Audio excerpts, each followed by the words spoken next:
Welcome to the Global Skill Development Council, your gateway to digital transformation. We are an independent, vendor-neutral ISO IEC 1024 accredited certification body committed to helping individuals and organizations stay future-ready in a rapidly evolving world. GSDC is accredited by the Accreditation Board for International Certification Bodies, ABICB. For 10 years, we've certified more than 100,000 professionals across Europe, North America, Asia, and Africa, with our offices in Switzerland, the United States, and Singapore. Our programs are recognized by leading publications and podcasts, including Forbes, Tech Target, People Managing People. We offer 100-plus globally accredited certifications across emerging and in-demand domains like generative AI and emerging technologies, HR and learning and development, project management and agile Scrum, ISO and quality management, information security. Each GSDC certification is designed to empower professionals with confidence and help organizations stay competitive in a fast-changing landscape. Every certification is crafted with insights from 100-plus global advisory board members representing top universities and leading industry experts. Our certified professionals are trusted by 500-plus multinational companies, which help unlock better roles, faster promotions, and delivering cutting-edge expertise. We partner with 100-plus authorized training partners and 50-plus universities, supporting talent across all career levels, from entry-level to executive leadership. As a GSDC member, you gain lifelong access to interactive webinars, hands-on workshops, SME panels, and global summits. Join a vibrant community of 25,000-plus members and be part of our global events. Check our reviews on Trustpilot. We're trusted worldwide for quality, support, and impact. Whether you're aiming higher or building tomorrow's talent, GSDC is your partner in purposeful growth and impactful leadership. Visit our website to explore our offerings. GSDC, share the best practices and learn from the best practices. Welcome to the Global Skill Development Council, your gateway to digital transformation. We are an independent, vendor-neutral ISO IEC 1024 accredited certification body committed to helping individuals and organizations stay future-ready in a rapidly evolving world. GSDC is accredited by the Accreditation Board for International Certification Bodies, ABICB. For 10 years, we've certified more than 100,000 professionals across Europe, North America, Asia, and Africa, with our offices in Switzerland, the United States, and Singapore. Our programs are recognized by leading publications and podcasts, including Forbes, Tech Target, People Managing People. We offer 100-plus globally accredited certifications across emerging and in-demand domains like generative AI and emerging technologies, HR and learning and development, project management and agile Scrum, ISO and quality management, information security. Each GSDC certification is designed to empower professionals with confidence and help organizations stay competitive in a fast-changing landscape. Every certification is crafted with insights from 100-plus global advisory board members representing top universities and leading industry experts. Our certified professionals are trusted by 500-plus multinational companies, which help unlock better roles, faster promotions, and delivering cutting-edge expertise. We partner with 100-plus authorized training partners and 50-plus universities, supporting talent across all career levels, from entry-level to executive leadership. As a GSDC member, you gain lifelong access to interactive webinars, hands-on workshops, SME panels, and global summits.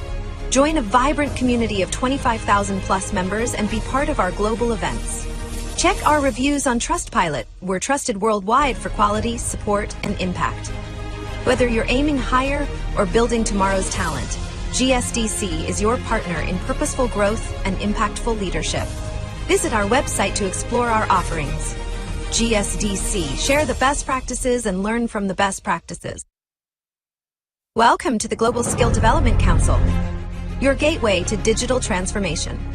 We are an independent, vendor-neutral ISO IEC 1024 accredited certification body committed to helping individuals and organizations stay future-ready in a rapidly evolving world. GSDC is accredited by the Accreditation Board for International Certification Bodies, ABICB. For 10 years, we've certified more than 100,000 professionals across Europe, North America, Asia, and Africa, with our offices in Switzerland, the United States, and Singapore. Our programs are recognized by leading publications and podcasts, including Forbes, Tech Target, People Managing People. We offer things like generative AI and emerging technologies, HR and learning and development, project management and agile Scrum, ISO and quality management, information security. Each GSDC certification is designed to empower professionals with confidence and help organizations stay competitive in a fast-changing landscape. Every certification is crafted with insights from 100-plus global advisory board members representing top universities and leading industry experts. Our certified professionals are trusted by 500-plus multinational companies, which help unlock better roles, faster promotions, and delivering cutting-edge expertise. We partner with 100-plus authorized training partners and 50-plus universities, supporting talent across all career levels, from entry-level to executive leadership. As a GSDC member, you gain lifelong access to interactive webinars, hands-on workshops, SME panels, and global summits.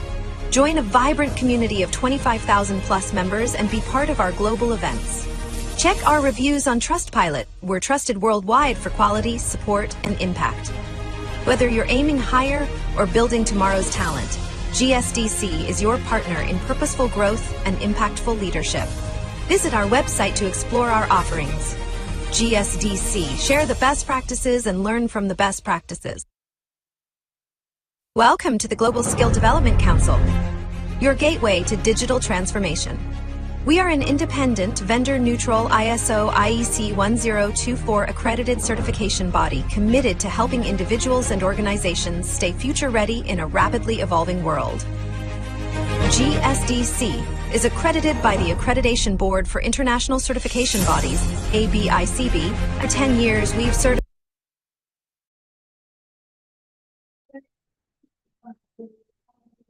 Hello everyone, a very warm welcome back to all of you in one more impactful session of Learning and Development webinar.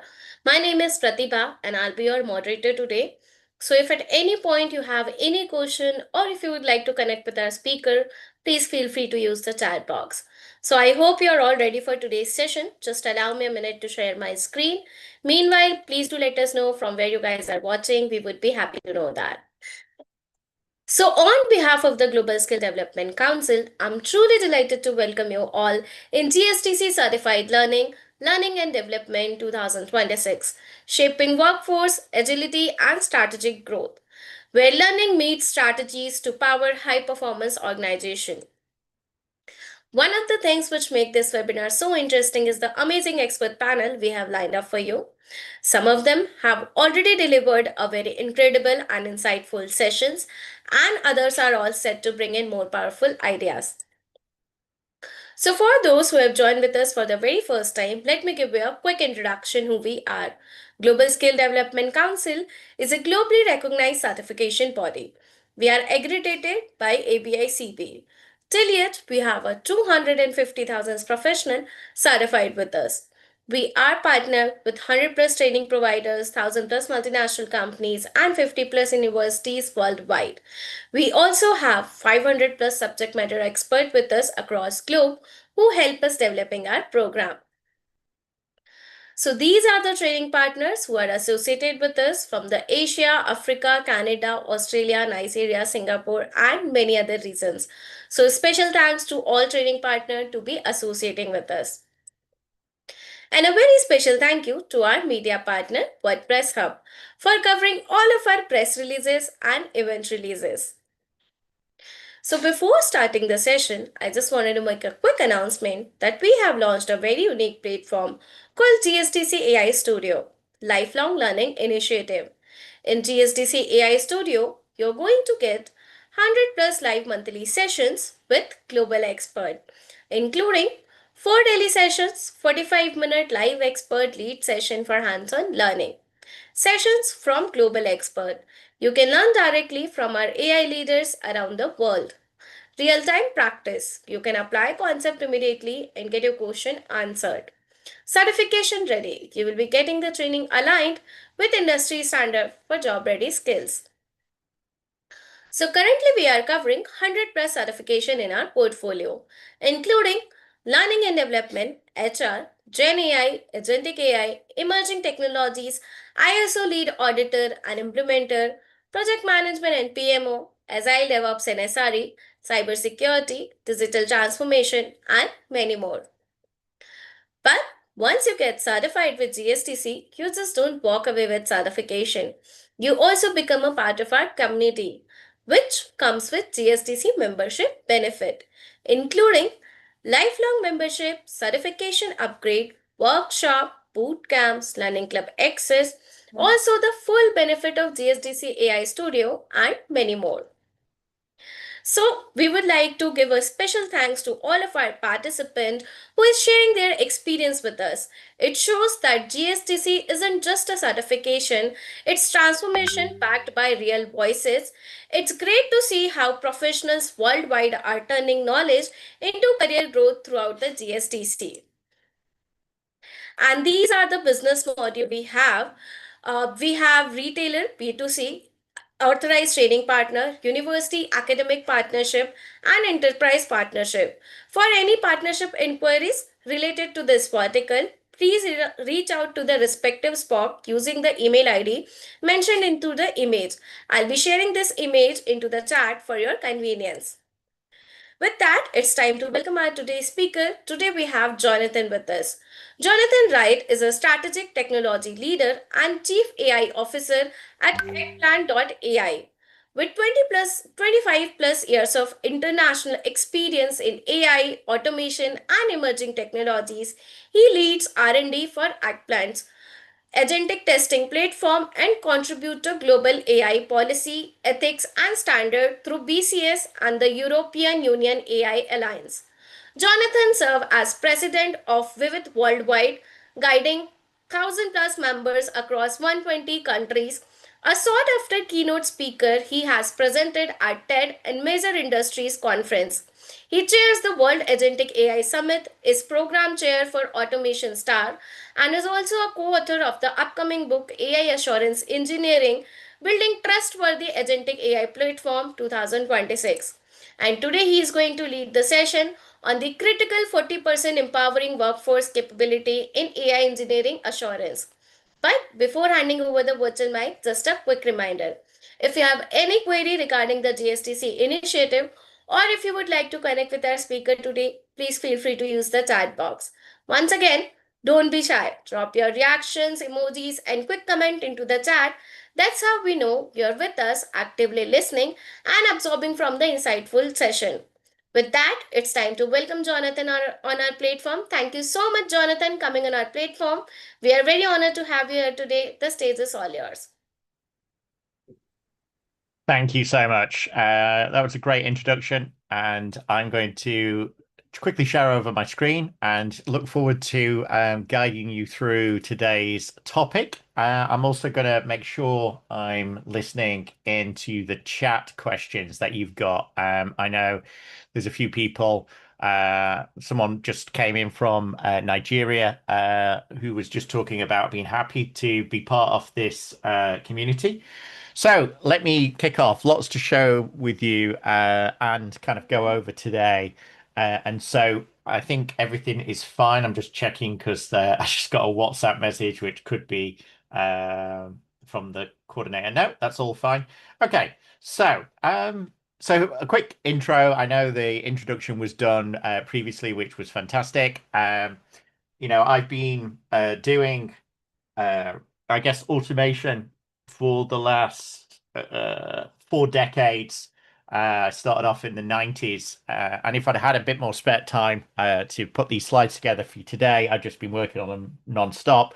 I was going to kind of put in a picture of me when I started my career back in the 90s and kind of explain a little bit about why this title was so important around the fact that I know it was advertised as the critical 40%, but really to set some scenes around how to become the irreplaceable 40%, right? What does the future of work look like? How does your contribution work with AI and agentic AI in the future?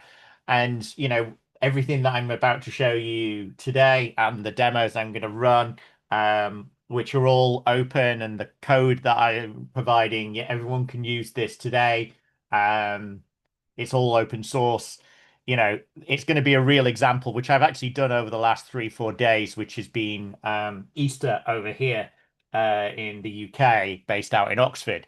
So let me just start off. When I did my TED talk on artificial intelligence and cognitive learning about 8 years ago now, I kind of put, as you can see on the screen, these kind of two components. The first one was around um, human augmentation, how humans work with machines, and then kind of cognitive reckoning. So kind of the interaction between um, humans and an AI in the future. And really, the idea behind cognitive learning was really about that thinking and learning phase, which you see on the screen, right? How do we think, and how do these systems learn from what we're doing, and how do we work together and harmonize? Um, and I think, I made a prediction back in 2017 around the fact that, 50% of, accounting and finance would disappear, and, all these kind of targeted areas for AI. And I think, I was a bit wrong in one sense, but I think, we're going to see definitely a ramp up of how human augmentation and the human workforce looks like in the future. And so, if you think about it today, I think most organizations, most global organizations are still, not hitting that skill gap for AI. The UK rolled out the AI literacy bill about 2 years ago, which said that everyone who works for any company across the globe should be, in essence, trained on how to use these AI tools, which is what I'm going to be giving you today. And really, it's the kind of the balance between the output, which is happening with AI agents and technology, versus the pace of resources or humans being able to interact with these systems. So, like, if we kind of talk about the irreplaceable 20% for a second, and I kind of talk about kind of the decades within decades of knowledge, right? And in each industry, this is my industry. I started in the 90s, and my mentor was a lady called Dorothy Graham. Dorothy was the first male or female programmer to do automation back in 1970 for Bell Labs in the US. So, if I started in the 90s, that's 20 years on extra experience, a few more decades of experience within the automation field than myself. And if I look at some of the other names, you've got Dr. Tariq King, you've got Angie Jones, James Whitaker, all very world-renowned people with 5, 6, 7 decades of experience. How do you make sure that you learn all of those skills and all that experience and all that wisdom, and use AI to augment that wisdom? So, what I'm talking about today is really saying I can, or I have over the last few days, that I've encapsulated all of their shared knowledge into a system which I've kind of open sourced, a knowledge base I've open sourced, so that you have the collective wisdom of 10, 15 experts in your field that are all augmenting you. Now, we've seen this in the past. You could potentially have argued, I suppose, that large language models back in 2017, 2019, were this ability to kind of ask I'm not going to call it an AI, an NLP, tell me the answer to, where the capital of Nigeria is, right? And it will give you the answer. That isn't really knowledge. That's just language, and it's the internet. And if you think about using Google, 20 years ago, you could use Google to find out the capital of a country. You could probably Google it in the same way as a large language model applies its use case for NLG, natural language generation, is incredibly powerful, but is just limited based on the source information.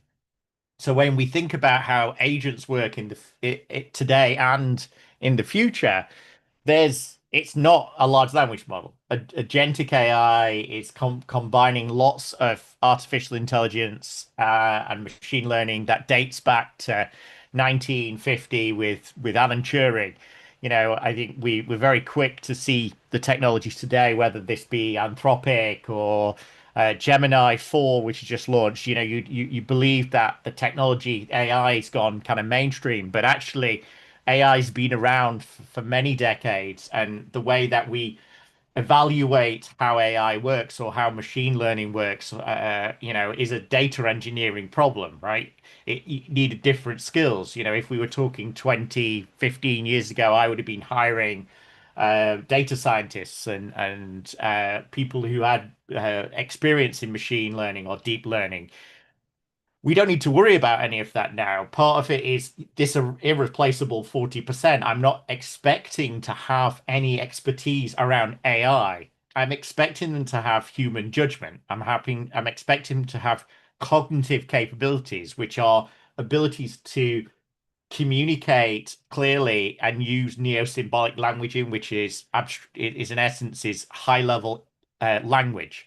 So being able to describe things at a high level, understand logic at a high level. None of these skills are a computer science doctorates or a which is most of my team quantum physicist or astrophysicist. These are human skills that you need to be in this irreplaceable 50%. They're human skills that give you judgment on what's fair and transparent. It just means that you've got to think in a completely different way. Equally, you've got to build teams in a completely different way.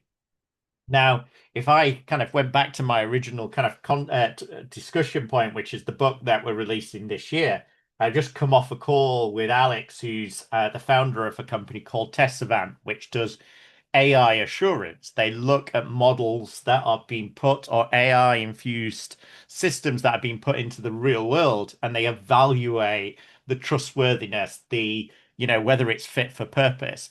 Now, that is incredibly complicated piece of kit, but in actual fact, what it's doing is it's looking along this list in the middle and understanding how machine learning and deep learning and neural nets work. It's looking at self-aware systems. It's looking at agent swarms. It's looking at all of this information of how tree of thought, graph of thought, chain of thought works.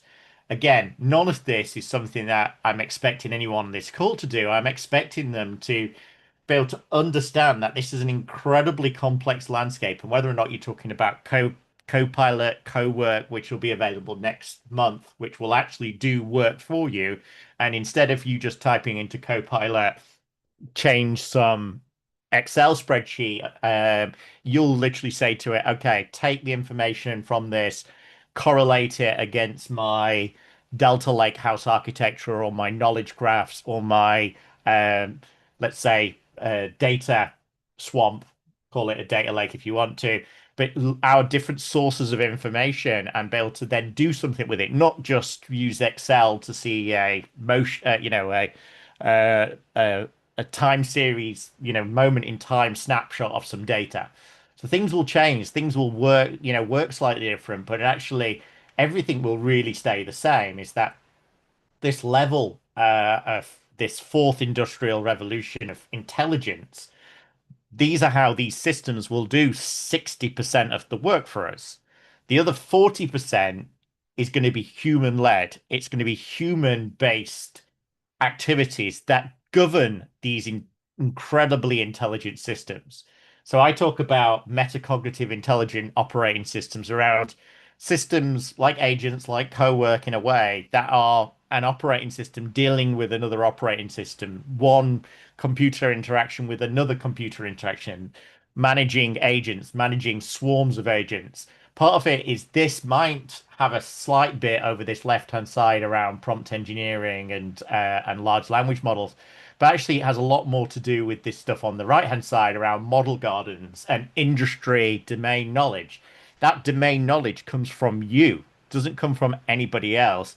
You need to focus on two core skills in this irreplaceable 40%. The first being understand your domain and which you're in as far as the industry you're in, but also your specialism which you're in. So if you are in financial services or you're in healthcare, the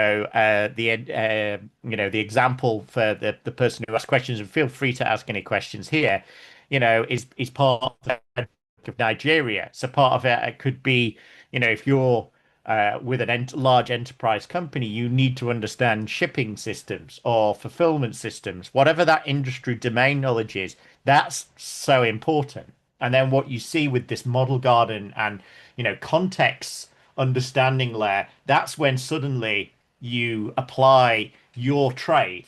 Now, your trade could be lots of different things. It could be a business person. It could be an end customer. It could be an operations person. It could be someone involved in the software development lifecycle. For this particular example, I'm just going to use the software development lifecycle because in the demo that I'm going to do in the next kind of half an hour, I'm going to show you how I go from, I'm going to say hero to from zero to hero, but I literally go from defining something which is a business requirement to actually building the system and fixing the system. I'm going to show you that whole end-to-end vision with literally maybe 3 or 4 agent calls which require zero technical capability. So let's just see that. And I'm just going to kind of credit where credit's due in here. I've had the pleasure over the last couple of years to be working with Jason Arbon, who he's probably one of the leading thought leaders in the AI first, whether it's Google, Microsoft, and so a lot of what I've been doing, a lot of what I've been building is really opening things up to the community to launch capabilities that anyone can use. On the right hand side over here, you can see 2 weeks ago, sorry, my post on LinkedIn saying, okay, I'm launching, the open requirements and open performance as well as open test to anybody, and all they literally need to do is download the skills, the agent capabilities, and you'll get that collected 100 years, 200 years of knowledge going from requirements, risk analysis, design engineering to building and testing systems. So, how does that even happen? How do you get to that point where you go from something that is an idea, from idealization, which is, maybe it's something the business need, maybe it's something you've been asked to do at work. I like to think of everything today as work, right? You've been asked to do something from the future of work perspective.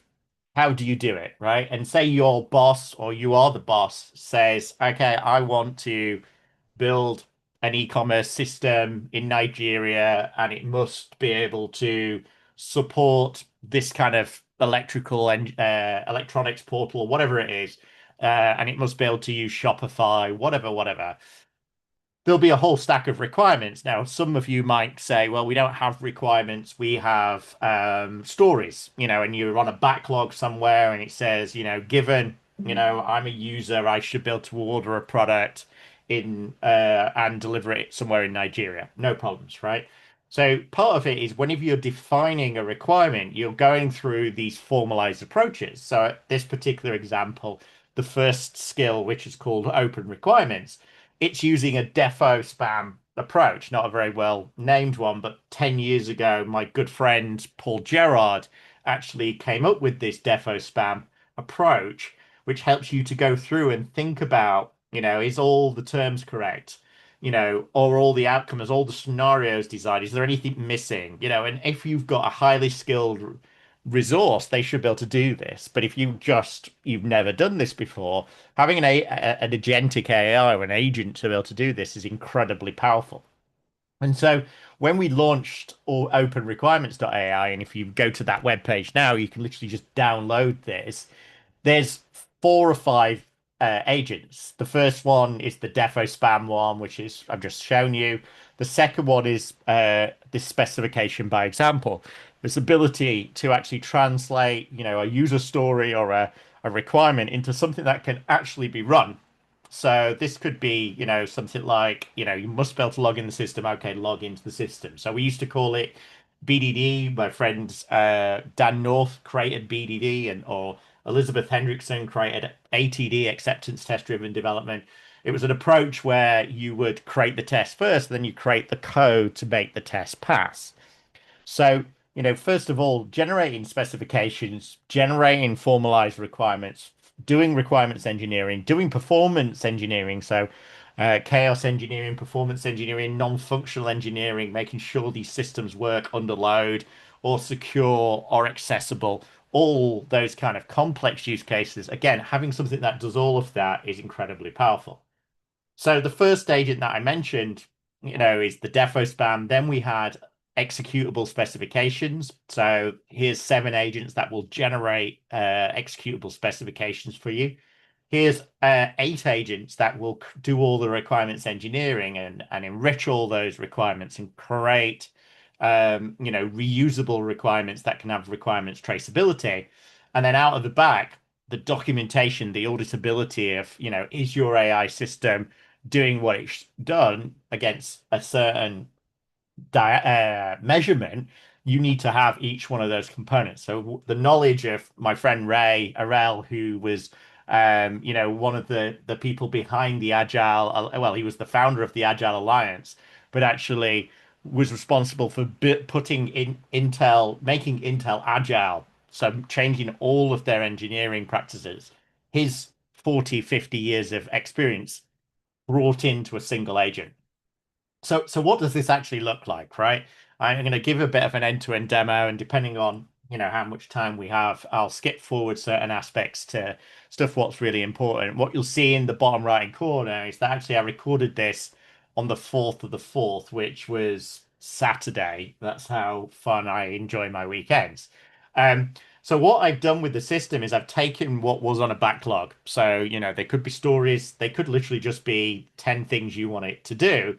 And then I've asked it to run it through those agents. So some of those are named after people like Dorothy Graham being my mentor, but she actually wrote and published a book called Document Inspection, which has been brought into this, and the document inspection pattern will look through and see if there's anything missing. So Dorothy's found 18 definitions and issues, 25 features, found some findings, and then each one of these agents will run. So I can run these in parallel. I could run them, all 7 of them, but whichever way it decides it does it, what you end up getting is it aggregates all that information and puts it into some findings. So again, anyone on this call can literally just go to open requirements.ai, click down the GitHub repo, and then just pull this down.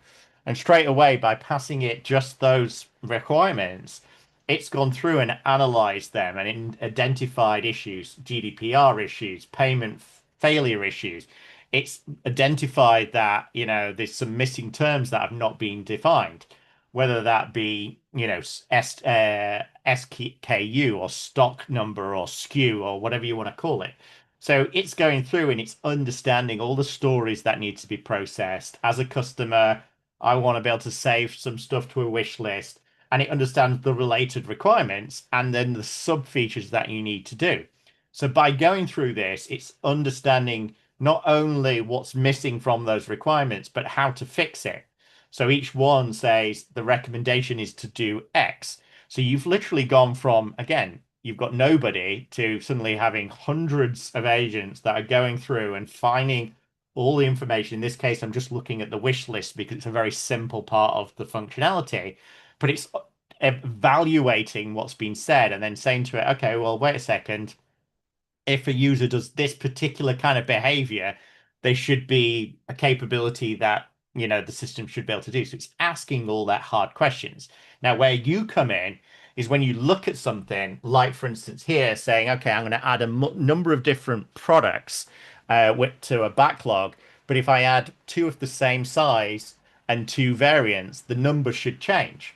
And so when you go into the system and you actually try and do this, where you say, okay, I'm going to add to the wish list three different t-shirt sizes, three different SKUs, I should be able to see that the number goes up correctly.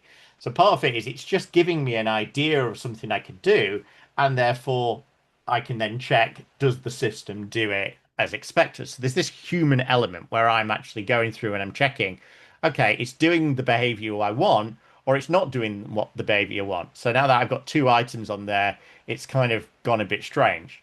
So part of it is I may be testing something like manage the wish list component, but actually I'm using an AI to actually come up with all of the combinations of how I go about and do that system, right? So I can then take that and I can say to it, well, okay, that's one component. I might want to go and test that, right? I might want to actually run that and say, okay, run that scenario, run the wish list and actually see if it passes or fails, right? So the next step in that agent flow was now I'm going to do specification by example. I'm going to generate using the previous findings, the defo spam findings that we found. I'm now going to create a whole stack of feature files that will test my system. And again, it's going to do this, it's going to pick the different agents. Livina, being one of the agents, is somebody also contributing to the book who specializes in accessibility. It will go through and it'll understand what needs to be checked, what needs, what logic is hiding behind each one of those core features within the system. So if I just kind of skip through to that to when it actually runs it, once it's run all of that process, again, it's now going to tell me I've got a whole stack of features, and within those features is going to be some logic. So I can see in there, EX20, whatever that is, happy path.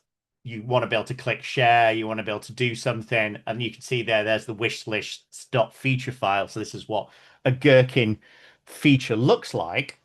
What I can actually do is take that wish list and look at all of the logic. Now, the reason why we did BDD and TDD is so we could talk with the rest of the business and say, is this the behavior expected?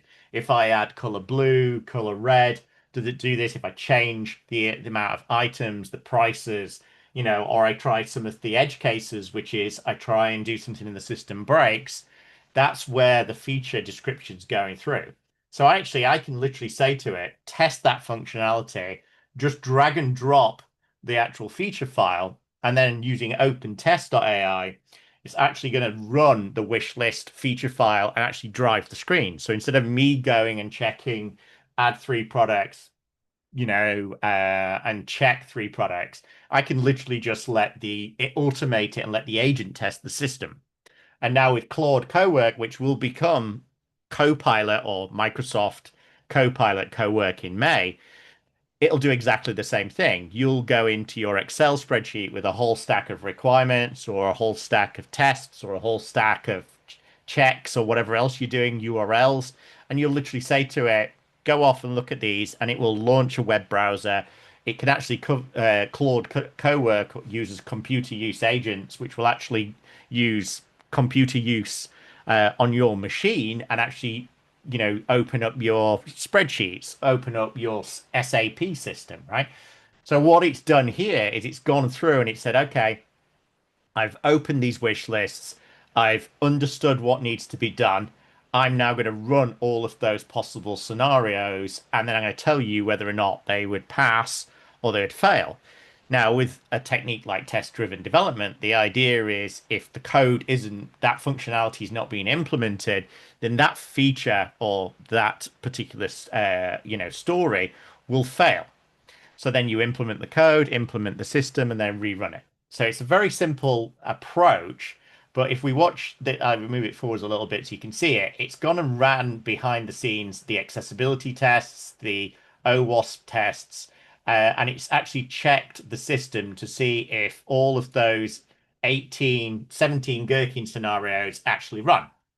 So it's gone from, in essence, it looking at the system and evaluating the system and writing its requirements to, okay, I now know I can't actually test this functionality without being logged in, okay, I'm going to register first. Now that I'm registered, these scenarios 2 and scenarios 3, need to be logged in. Okay, I'm going to drive all these. And again, you'll see in the corner, this is my Saturday potentially wasted, but actually going through and letting the system test this application, which is just demo.nop commerce, but it's actually a real website which you can deploy into an organization, a bit like Shopify, right?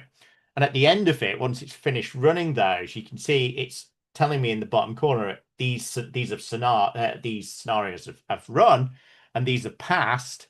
And as you can see from my mouse on the right hand side, the mouse isn't moving, but the automation's going through and saying, okay, I'm seeing, some night trainers. I've got some options. I need to go and add those options. Then I need to add it to the wish list.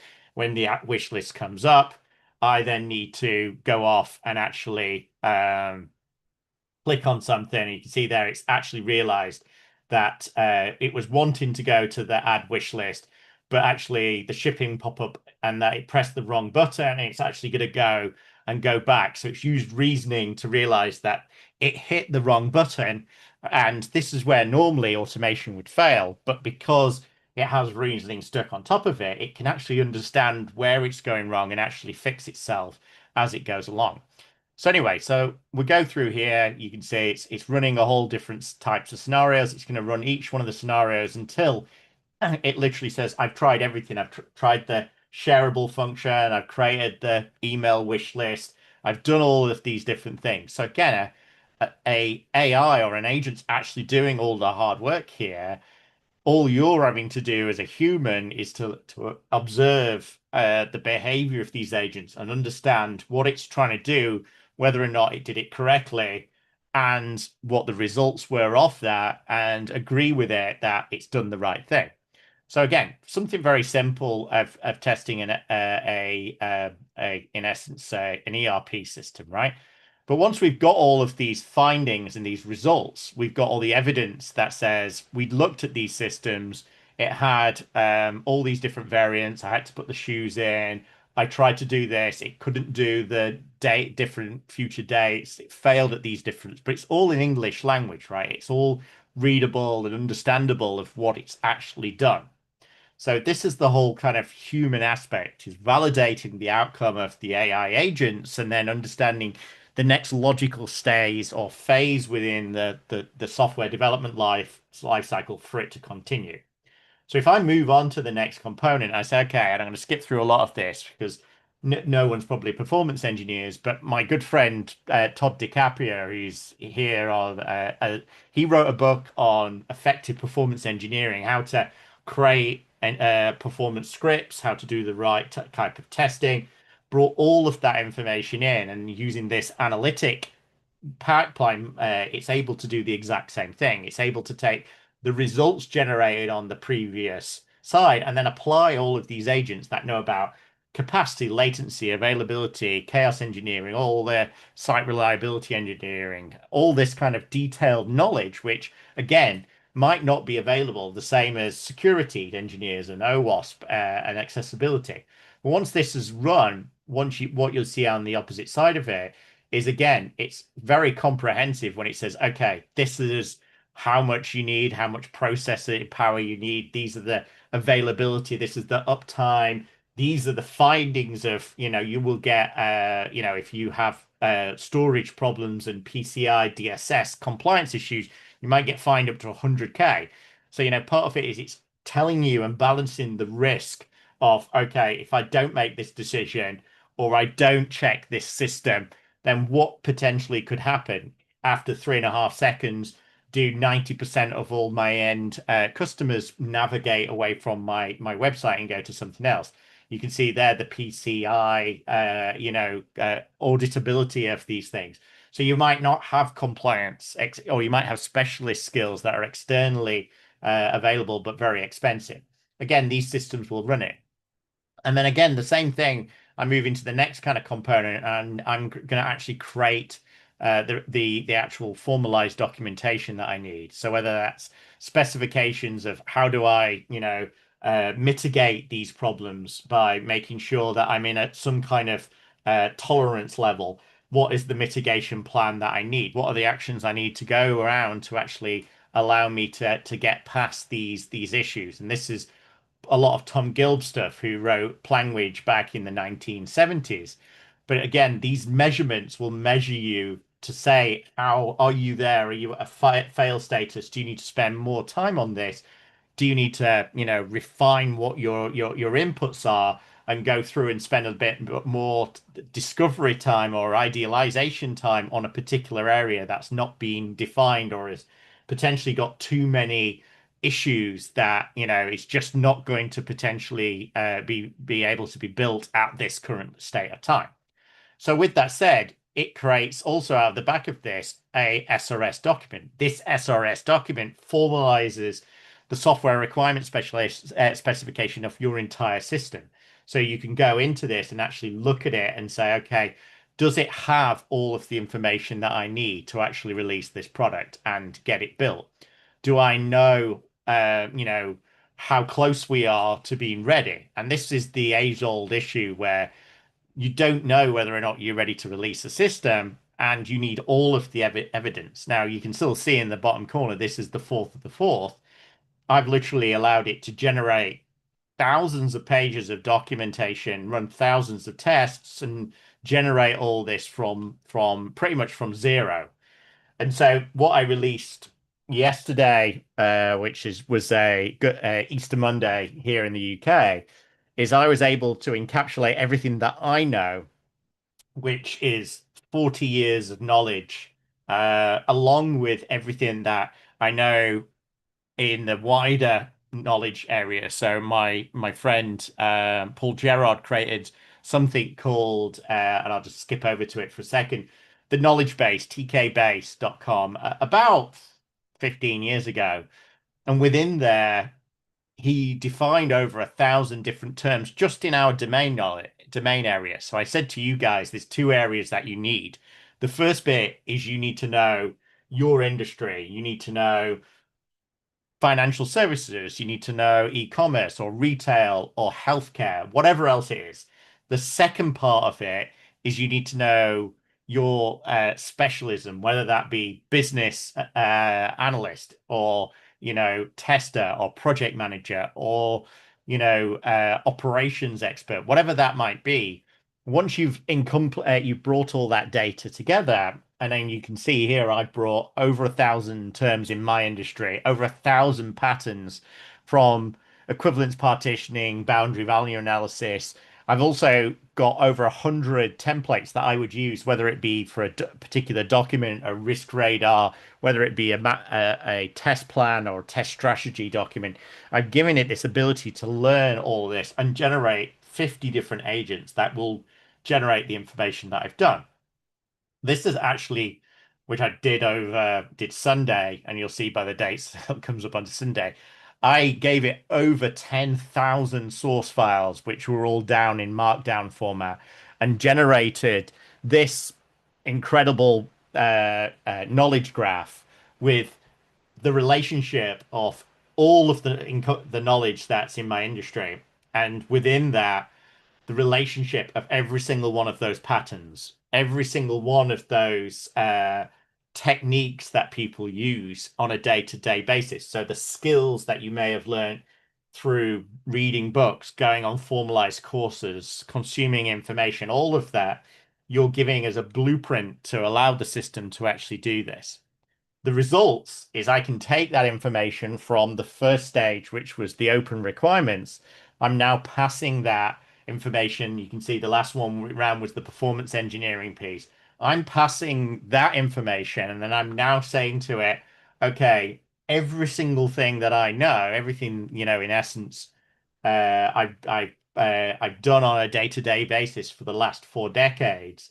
It understands and says, okay, I can take the input that's been provided to me, whether that just be a document, whether that be Jura, Atlassian, ADO, IBM doors, some type of plan, some type of requirements from the business, and I can then get it to generate hundreds. I use the word thousands at the same time as a great ice cream topping, but I can get it to generate hundreds of documents. And you can see now I moved on to the 6th of the 4th, which was yesterday.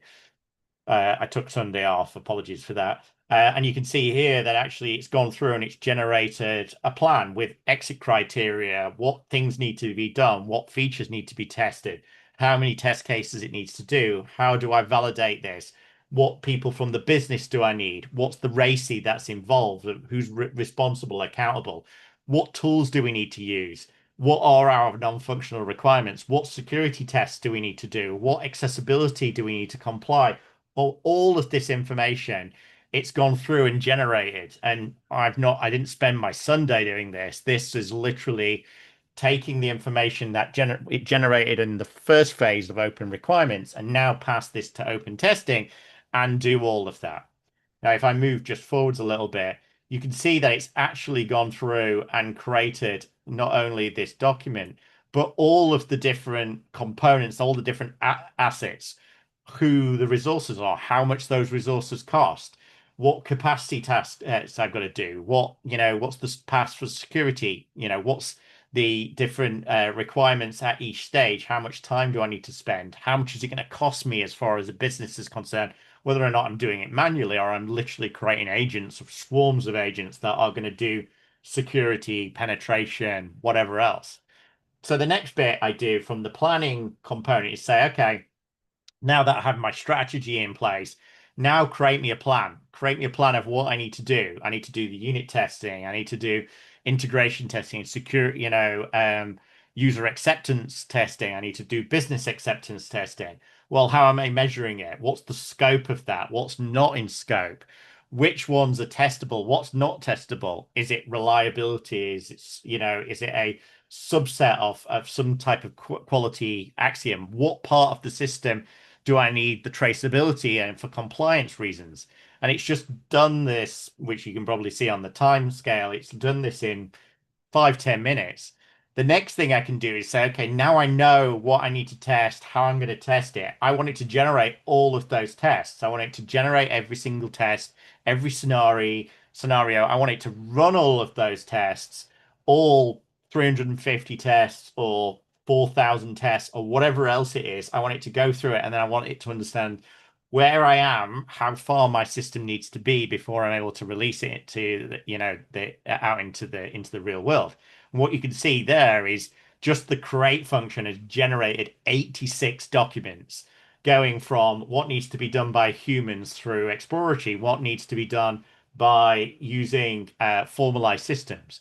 Again, all of those documents that started at 1 p.m. yesterday, my time, now tells me, well, what scripts do I need to run? What are the scripts that need to, what status are they at the moment? What else do I need to do? What stuff, if I'm doing an exploratory stuff, what are my missions? What do I need to check? So maybe I'm asking a security tester to look at a certain part of the system, right? What are the charters? How long am I going to time box that for? Who should I be getting to do this work? Whether I give it to an AI and it does it itself, what OWASP authentication model am I going to be testing? It gives me all the information and probably a lot more than a human could ever do, arguably in potentially a project that might take 6 months, 12 months, even to generate all the artifacts that sit behind this. It's able to do them in an hour, what it would take a human months of time and then months of cross-referencing to understand what coverage have I got against all parts of my system across each one of these quality characteristics. What do I need to do? Where do I need to improve my coverage? You can see the wish list functionality is something that's a problem. You can see what each one of those documents does, what the value of them, when to use them, how I'm going to manage my WS and J kind of prioritization of what to run first. And then once it runs all the automation, I can then ask it to report, and it'll go off and it'll report against what's being run by the system, the RAG metrics that sit across, give me a viewpoint of whether or not I should go or no go, which again, maybe you don't want an agent to do this, but you probably do want it to give you all of the information that you could possibly want so that you can make an educated decision as that irreplaceable 40% that sits on the back end. How do you understand where you are? And I've seen people literally say, add numbers to, a list of we've done 50 today, we've done 40 to 7 tomorrow. Does that make it better? Are you on target? Or can you measure that? There's all of these kind of questions, which I think, most people, 90% of the people just put their finger in the air. They have no evidence. They can't show you what's being done.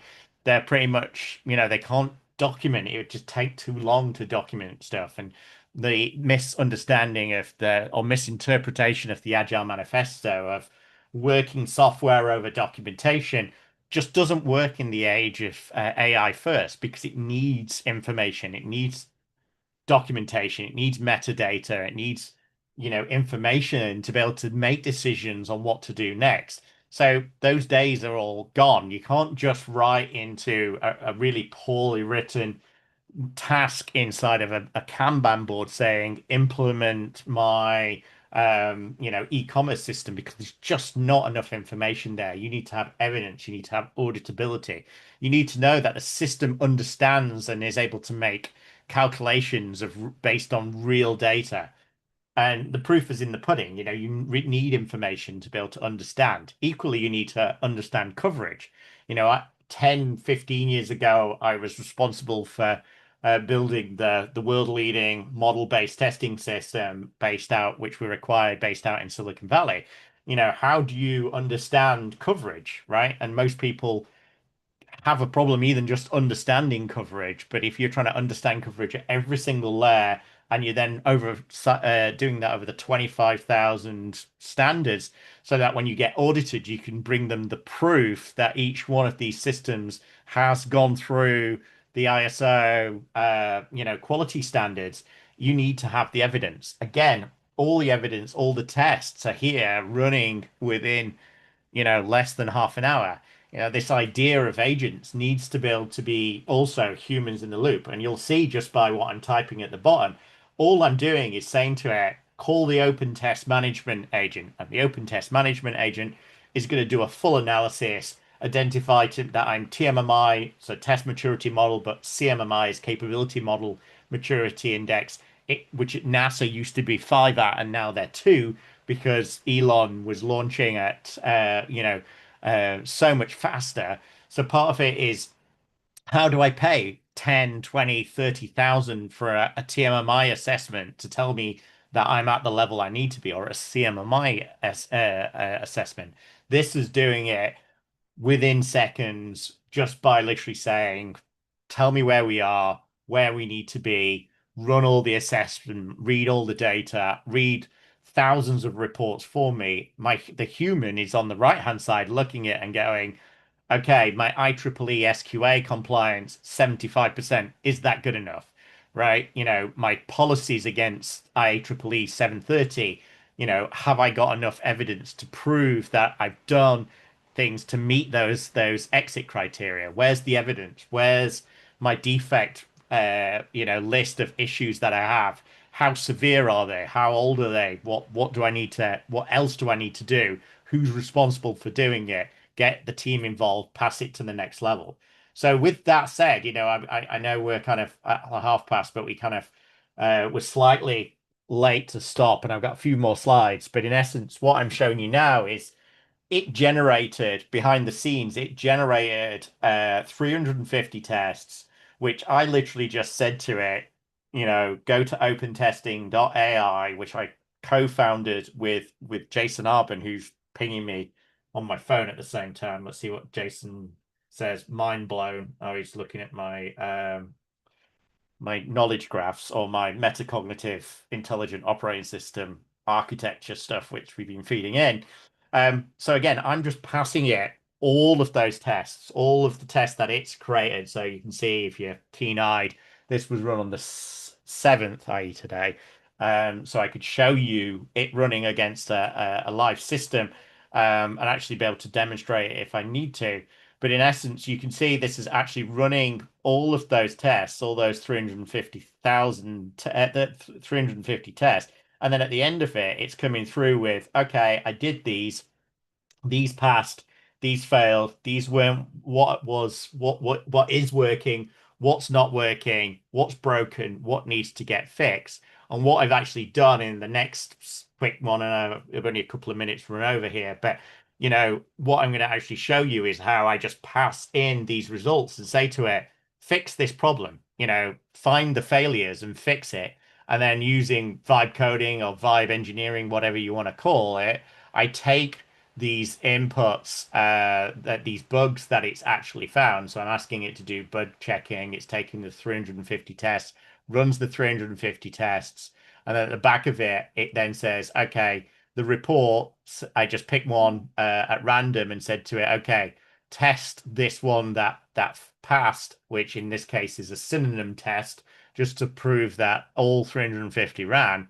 The next one I picked was, okay, there's an issue with the wish list where you can add something to a cart without the correct pop-ups or notifications. So I've literally passed the code which it recommended, which is this stuff on the left-hand side, the fix prompt. I've literally copied that fix prompt, copied it, pasted it into the back end of my agent, and then said to it, okay, fix that code.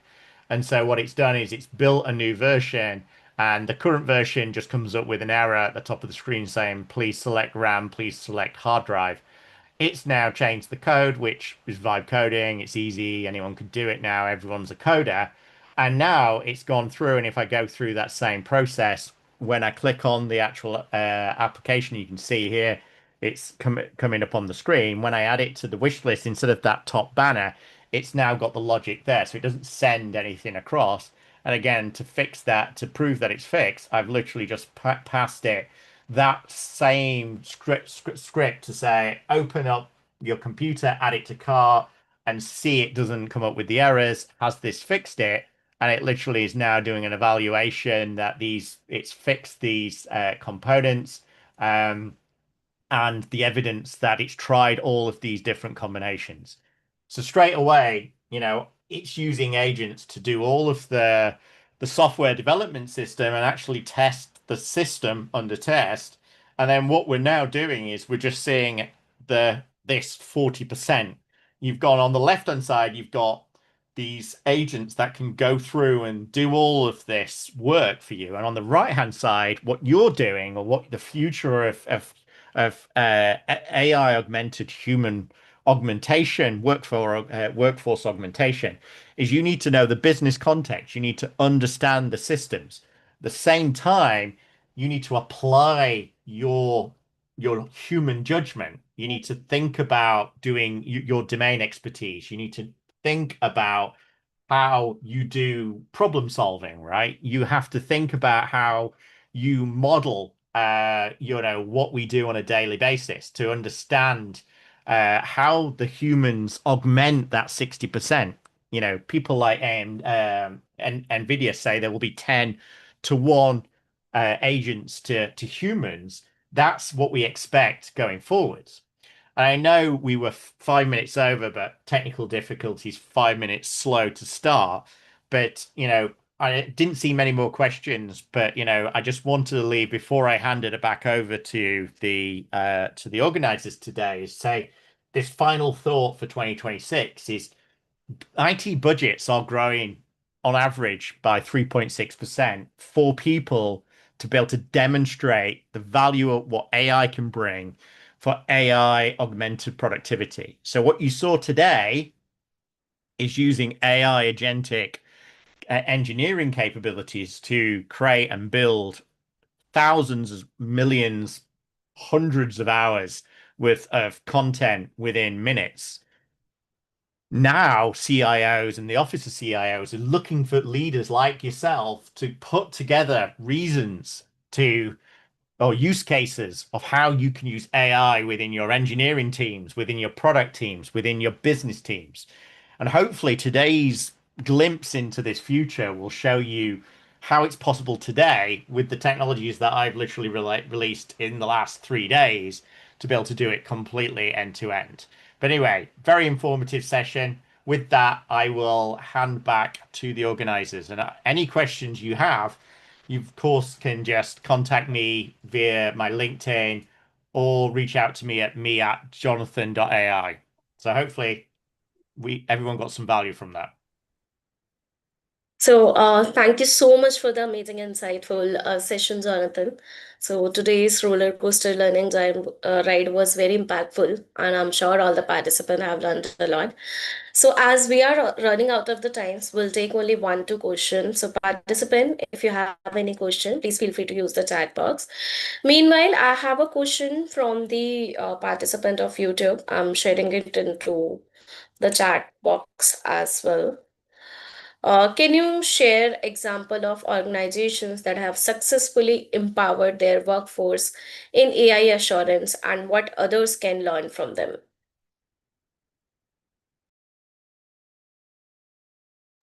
I Yeah, think sure. you're on So mute. yeah, no, sorry, I was just keeping, but yeah, I think what I would recommend is kind of two things. The first thing is the UK government put together a AI assurance policy about 3 years ago. So if you just type in AI assurance UK Gov, you'll get the whole policy there.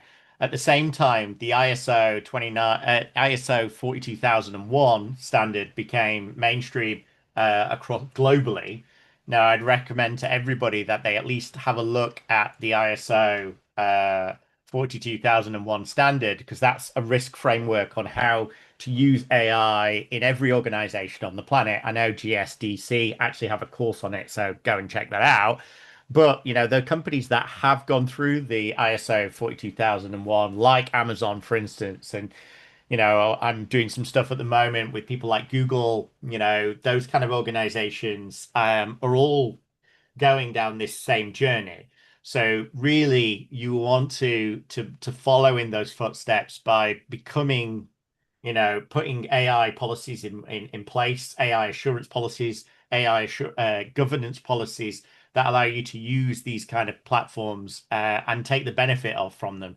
Of course, every company is going to be different. So part of that journey, of course, GSDC have a number of different courses that you can take, which do include how you go through the AI assurance and generative AI capabilities. Thank you so much for the wonderful answers. So we have next question. How can non-technical teams like HR, compliance, or business leader contribute meaningfully to AI assurance effort?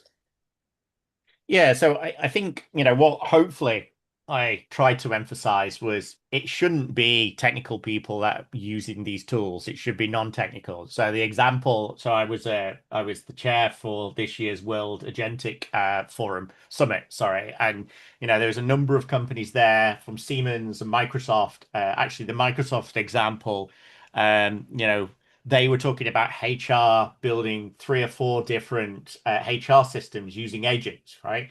And I think we've seen this 5 years ago when low code platforms came along. So HR could build a new HR system, but then who inherits it? It's probably IT. And I think partly when your non-technical leaders are thinking about this, you've got to think about where does these AI systems live, right? So the system that I've shown you there with open requirements or open test, someone needs to own that. There needs to be a governance policy. There needs to be a committee, whatever you want to call it. You need to set up the teams internally that can manage these collaborations of these systems. So they don't just get out of at hand. They're actually managed as you would manage any other project, whether that's building a website, hiring a new team, putting a new HR policy in place. They're all the same kind of thing. But like you said, it's probably worth checking out the GDC website and also looking at some of the additional courses, because there's a lot more. And I think this series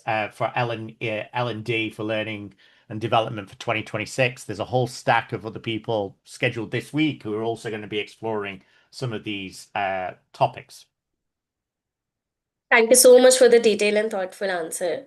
So, we are going to take the last question. From your experience, what is the biggest capability gaps currently preventing teams from effectively assuring AI system? I've shared the question into the chat box as well. Yeah, sure. So I did a book back in 2020 when I was working for MIT doing the pandemic contact tracing, right? And so we did a book called Artificial Intelligence for Software Testing. And this was all about building AI, secure AI systems. That was actually based on a standard, an ISO standard, which was 29119 Part 11, which was how do you assure AI systems, i.e., if I build a system with AI in it and put it out in the real world and it's a healthcare system and it makes a decision on who lives, who doesn't live, part of it is you need to have some kind of regulation and compliance against that. Again, that's an area which I think a lot of companies haven't caught up with is the legislation that's coming in with things like the European EU AI Act, the equivalent NIST standards in the US. I think I would ask people to look at the AI Standards Hub or another website which will provide you what compliance and regulation that you need to do, and then reach out to GSDC and the community to find what's important for you in your organization, in your domain. But yeah, the AI Standards Hub is probably a good place to start and hopefully answer that question. Thank you so much for the amazing and insightful answer. So with that, we'll move forward for the next part of the process, not keeping you and participant from a very long time. But before that, I would like to thank you a lot for coming on our platform, sharing your knowledge. We have learned a lot today, and especially regarding the AI assurance system, because it is very mainstream right now to merging AI into the learning and development. And we have participant for technical and non-technical team both. So the session you gave, that is fruitful for both of the audience, so thank you so much for that. And with that, we'll move forward with the next part. Just allow me a minute to share my screen. So, participant, if you are ready to get certified into the learning and development for any of the criteria, the certifications are available on our website now. We are also giving a complimentary coupon code to all of our participants, which will give you a 20% off for using this certification. But before that, I'm sharing Jonathan's LinkedIn ID into the chat box so that you can connect with him directly for any kind of query, any kind of guidance. I'm sure he would be happy to help you out. So this is Jonathan's LinkedIn ID. Please do reach out to him or connect with him directly for any kind of query and any kind of guidance. Also, I'm sharing the coupon code link for the learning and development certification for your convenience into the chat. So if you're ready to get certified, do check out our website, use the coupon code link, get 20% off and get certified. So before wrapping up, I just wanted to make a quick announcement regarding the utility tools. So if you're on your job hunting journey, then this tool is for you. What you can do, you can log in into utility tool by using your LinkedIn ID and password, and it will give you a recommendation according to the job designation you're targeting and the industry you're targeting, and it will improvise your